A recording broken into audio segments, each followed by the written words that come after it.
Banyak wanita yang tidak sadar, nggak pernah mendoakan suaminya.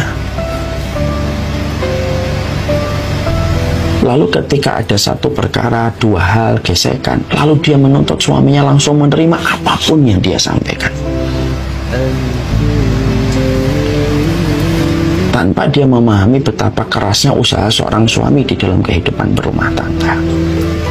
Tapi memang orang yang paling layak didoakan itu siapa? Ya suami.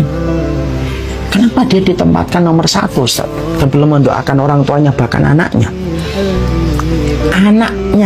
Anaknya seorang wanita itu tidak menjadi pintu surga. Sesolih-solihnya seorang anak, Bu, anak itu sesolih-solihnya hanya memberi syafaat kepada orang tuanya, kepada ibunya, walaupun itu sudah luar biasa.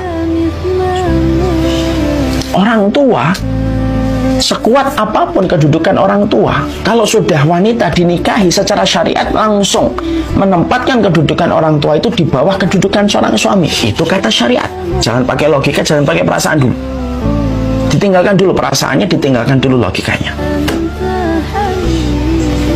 Itulah yang kemudian akhirnya menjadikan kehidupan seseorang itu, ketika ada satu perkara yang terjadi dalam kehidupan rumah tangga, ketika dia mendapati suami saya kok begini, pertanyaan mendasarnya adalah, sudah sesering apa kamu menyertakan dia di waktu yang mustajab? Atau bisa jadi kamu ingat kebaikan orang, kebaikan teman, tapi justru kamu mendoakan teman-temanmu supaya teman-temanmu dalam kebaikan, tapi justru kamu tidak pernah mendoakan suamimu yang lebih berhak untuk kamu doakan di balik setiap kebaikan yang telah diberikan kepadamu setiap malam dan setiap fajar dan setiap siang ketika menyinari bumi. Banyak perempuan yang terkadang mampu berterima kasih kepada orang yang memberikan kepadanya 1-2 hadiah, 1-3 juta hadiah diberikan kepadanya, lalu mengingat kebaikan teman itu begitu lama dan selalu berupaya untuk menyenangkan hati temannya itu ketika telah memberikan kepadanya hadiah, tapi dia lupa apa yang dihadiahkan oleh seorang suami sepanjang hayat ketika dia bersama dengan sang suami. Itulah kata kemudian para ulama, itulah kerjaannya setan. Ketika seorang wanita akhirnya lupa dengan semua kebaikan, walaupun kebaikan suami kita tidak selalu harus dengan hadiah yang dibungkus dengan kado gitulah, tapi ketika kita diberikan tempat yang cukup dan lain sebagainya, kata syariatnya mengatakan kata syariatnya itu apa? Maka sesungguhnya dia lebih berat untuk didoakan kamu. Kenapa? Dialah yang bertanggung jawab terhadap kegiatan apapun yang kamu lakukan semenjak seorang istri dihalalkan oleh seorang laki-laki.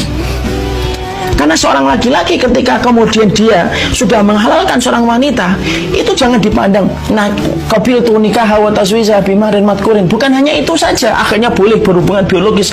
Bukan hanya semata-mata itu. Tapi yang terjadi di balik kata-kata qabil tu nikah wa tazwija bimahrin madkurin halan itu apa?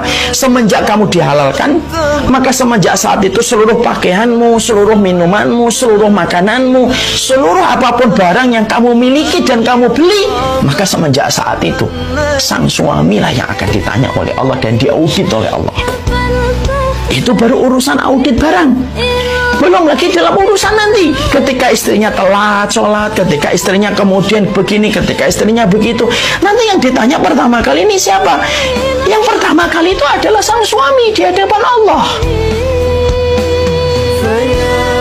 Saya nggak ngada-ngada, dicek di kitab. Mari kita biasakan untuk baca sesuatu yang walaupun terkadang itu kita nggak suka.